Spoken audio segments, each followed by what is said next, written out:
മാങ്ങാട്ടിടം മൂന്നാം പീടിക കണ്ടേരി മാണിക്കോത്ത് വയൽ റോഡ് തകർന്ന് ഇതുവഴിയുള്ള യാത്ര ദുസ്സഹം. റോഡ് പലയിടങ്ങളിലും പൊട്ടിപ്പൊളിഞ്ഞ് കുണ്ടും കുഴിയും രൂപപ്പെട്ടിട്ട് മാസങ്ങളായി. മഴവെള്ളം റോഡിലൂടെ ഒഴുകിപ്പോകുന്നതും യാത്ര ദുസ്സഹമാക്കുന്നുണ്ട്.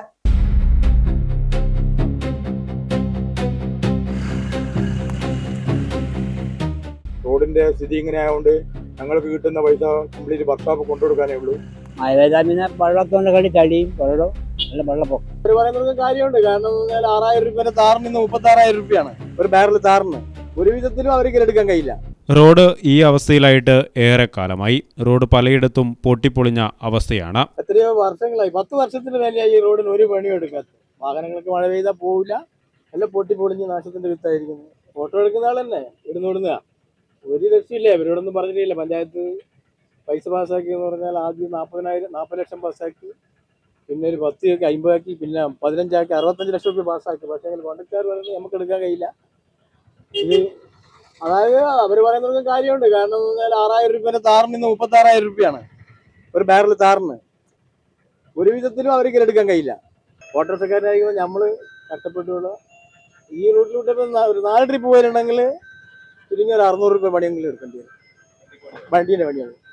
പ്രദേശത്തെ ജനങ്ങൾ കൂടുതലായി ആശ്രയിക്കുന്നത് ഓട്ടോറിക്ഷകളെയാണ്. റോഡ് തകർന്നത് കാരണം ഓട്ടോറിക്ഷകൾ പലതും ട്രിപ്പ് പോവാൻ മടിക്കുകയാണ്. ട്രിപ്പ് പോയാൽ തന്നെ വാടകയായി കിട്ടുന്ന തുകയേക്കാൾ അറ്റകുറ്റപ്രവൃത്തിക്കായി വർക്ക്ഷോപ്പിൽ കൊടുക്കേണ്ട അവസ്ഥയാണ്. ഈ റോഡിന്റെ സ്ഥിതി വളരെ ദയനീയമാണ്. നമ്മളെപ്പോലത്തെ ഓട്ടോറിക്ഷക്കാർക്കെല്ലാം പോകാൻ വളരെ ബുദ്ധിമുട്ടാണ്.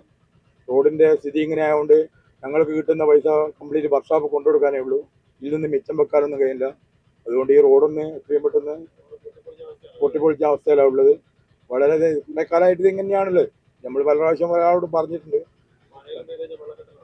മഴ പെയ്ത് കഴിഞ്ഞാൽ ഫുൾ വെള്ളമായിരിക്കും. മഴ പെയ്ത് കഴിഞ്ഞാൽ ഈ ഭാഗത്തേക്ക് പോകാനേ ഓട്ടോറിക്ഷക്കാർക്ക് കഴിയില്ല.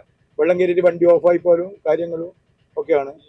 ഇതുവഴി സ്വകാര്യ ബസ്സും സർവീസ് നടത്തുന്നുണ്ട്. ഡ്രൈനേജുകൾ പലയിടത്തും നികന്ന അവസ്ഥയിലാണ്. ഇത് കാരണം മഴ പെയ്താൽ വെള്ളം റോഡിലൂടെയാണ് കുത്തിയൊലിച്ചു പോകുന്നത്. വെള്ളത്തിനൊപ്പം ചരൽക്കല്ലുകളും ചെളിയും റോഡിലേക്ക് ഒഴുകിയെത്തുന്നത് അപകടങ്ങൾക്കും ഇടയാക്കുന്നുണ്ട്. അതായത് ചെറുങ്ങനെ പോയില്ലെങ്കിൽ കാര്യം പോക്കാം. അങ്ങനത്തെ അവസ്ഥയായി. മഴ പെയ്താൽ പിന്നെ വെള്ളത്തോണ്ട് കളി ചടിയും വെള്ളം നല്ല വെള്ളപ്പൊക്കം. റോഡിൽ ഒന്നാമത് മെയിൻ നമ്മൾ ഈ സൈഡ് ശരിയാക്കിയാലേ ശരിയാവും. പോവും.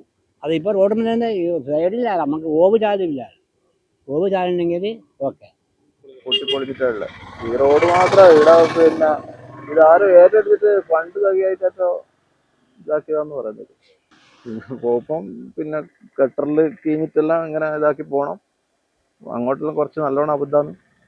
അങ്ങനെയുള്ള എത്രയും വേഗം റോഡ് ഗതാഗത യോഗ്യമാക്കണമെന്ന ആവശ്യം ശക്തമാണ്. ഗ്രാമിക ന്യൂസ്, കൂത്തുപറമ്പ്.